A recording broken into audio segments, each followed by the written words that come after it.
नमस्कार मंडळी, तुम्हाला सर्वांना नवरात्रीच्या खूप खूप शुभेच्छा. नवरात्र म्हणजे 9 दिवसांचा उत्सव, जो देवींची विविध रूपांची पूजा करून साजरा केला जातो. तर आज आहे नवरात्रीचा 4था दिवस. आजचा रंग आहे पिवळा.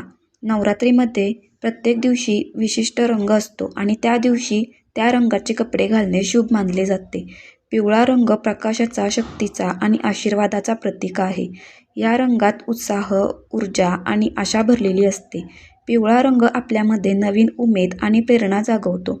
नवरात्रीमध्ये पिवळा रंग घालून आपण देवी मातेच्या कृपेने आपल्या आयुष्यात प्रकाश आणि समृद्धी वाढवतो. नवरात्रीच्या 4थ्या दिवशी देवीचे रूप आहे कुष्मांडा देवी.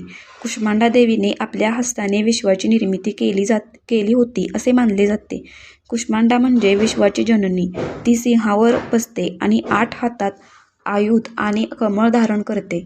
कुष्मांडा देवीची पूजा केल्याने आपल्याला आरोग्य आणि संपत्ती लाभते. व्हिडिओ आवडला असेल तर व्हिडिओला लाईक करा, शेअर करा आणि